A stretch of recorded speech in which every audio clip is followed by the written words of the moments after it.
So I apologize, this last little bit of the video is going to feel really rushed. I didn't have time to film the entire process. This is one of those things I was working on at the same time as multiple other projects, and then all of a sudden it was ready to be installed. So unfortunately, filming kind of takes the back seat to deadlines, but I did get some decent footage. But basically all I'm doing here is installing the hardware on these drawer slides, those bottom clips, making sure all of the boxes fit in place. Then I could go about making the false fronts for them. I'm making this out of 1/2 inch plywood because I'm going to have a 1/4 inch detailing on the front, which will make it so I could use 3/4 inch edge banding around the whole piece. All I did was take my opening and divide it into 4s. That means that it won't necessarily, you'll have some overhang on certain parts of the drawer boxes, depending on where this falls, but it won't really matter as long as each of the fronts is the same size, is basically what I was looking for. My opening was the same width. That makes my life a lot easier.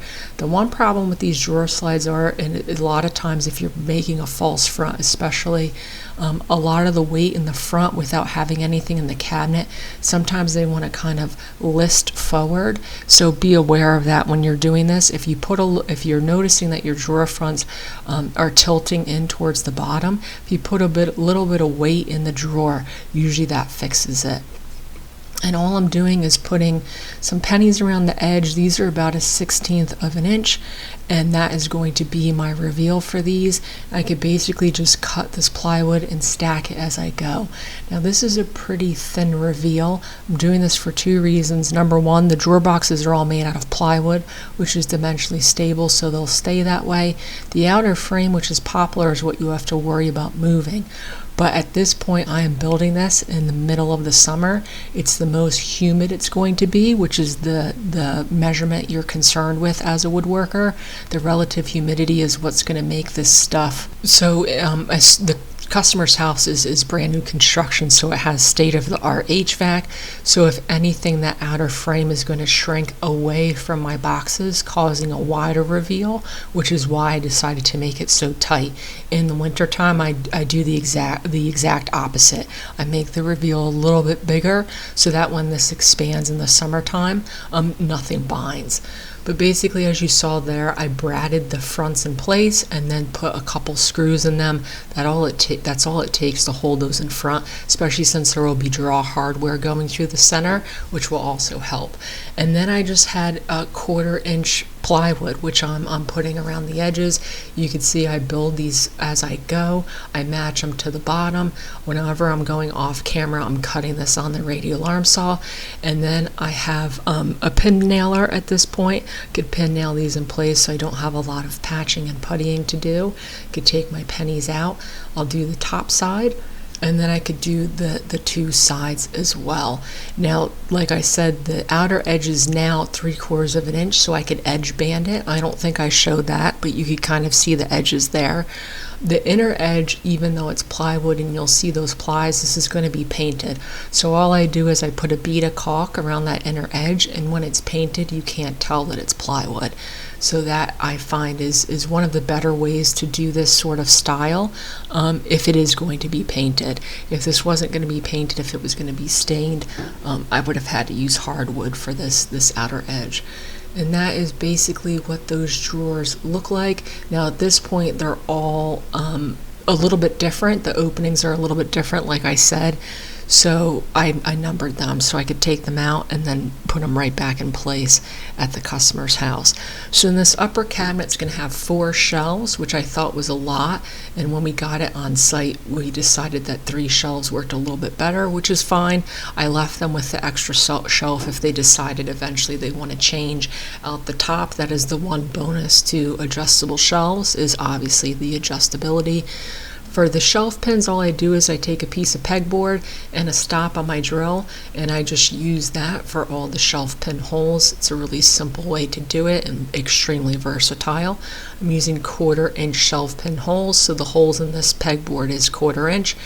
I could just move it to the other side and drill the receiving holes, and they aligned perfectly. So then back to the doors, it was time to mount these as well. If you remember correctly, I made them to fit that opening pretty tightly, so I didn't have a lot of trimming to do. I wanted to put the hardware on them before I did that. So I was using Inset hardware, and I decided to actually swap these out a little bit later, and you'll see why. But Inset hinges are going to have a very large 90-degree crank on them. If you go and buy these at places like Lowe's, they're always in the wrong spot, so look for that crank as compared to overlay drawers. And then that little piece of plastic is just a jig you can buy. It's pretty universal for all these hinges. And I just have a cup hinge Fastener bit on my drill. I hand drill those. I don't necessarily put them on the drill press. I don't find you need it for alignment. So the problem with these hinges was because they're inset doors, I have an overhanging face frame. So in the past, what I've done to account for that is I've made little blocks like I showed you. Those will butt out the mounting plate enough that you can use the hinge.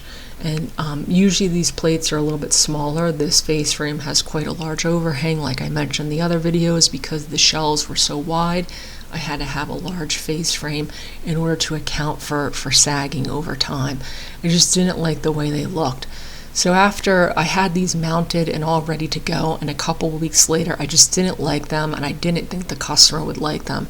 So I actually found these hinges, which I didn't know existed, because you don't really see stuff like this in the stores online, where they mount directly to the back side of the face frame. It's a very similar looking hinge, but the mounting plate has this pretty hard angle on it. You can see there, and that mounting plate mounts to the back side of the face frame, so there's no need for a spacer block.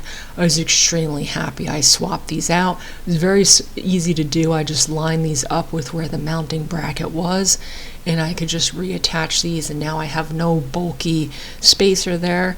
And these hinges were really nice because they have multiple adjustability spots, and one of the spots they have is up and down, which sometimes those hinges don't have. You have to physically move the whole mounting bracket. So I had the doors in place. This is just showing how these two huge back cabinets all pop apart, because like I said, I knew I had to carry them upstairs, and even with a helper that would have been a task, because there's quite a couple tight turns and a low ceiling where these are going. So you can see they all just kind of pop apart. I have them all labeled. You'll want to do that. It will save you a huge hassle. So when I got back in the space, I just put glue on everything. My screw holes realigned with where I needed them to be, and it worked out quite nicely. It was actually very easy to transport them this way, which was nice, but it's a lot of extra time to build stuff that comes apart like this. I'm looking forward to potentially not having a lot more long distance built-in installs coming my way. So then in the space, like I said, this was a very tight space. Basically right behind my back is the wall, so getting footage was pretty difficult. Pretty much had to stand out in the hallway to get the whole thing in frame. But this is pretty standard for how I install these. I level my bases. I could put together my first cabinet. You could see my face frames are there. Everything was square. It was lining up with my marks, which was nice. It's always nerve-wracking building something this big off-site, hoping it fits into the space. And then you could see just how tight it was with the second cabinet built, and then I could put those in the back as well. And then I did get a little bit of footage of popping these face frames back in place. I built this cabinet to spec. Usually I build it with the edges being able to scribe into place. I didn't do that just because I knew once the two side cabinets were in place, you won't ever see this part against the wall. But it worked out that the dimensions the customer and I had worked up were perfect. The width couldn't have been more perfect. And you can see on this side, I didn't scribe this at all.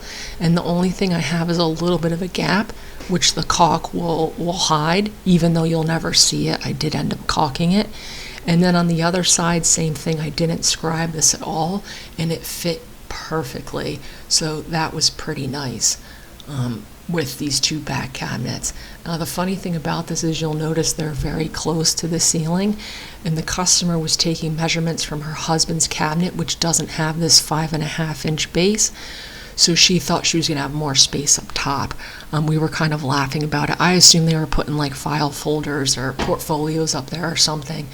They said that they might eventually just finish it off with crown because it's so skinny.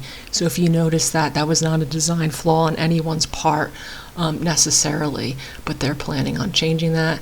And you could see my plan for the drawer slide holder worked out really well. I was happy with how that worked. If I ever have to do this again, I'll definitely make that piece removable.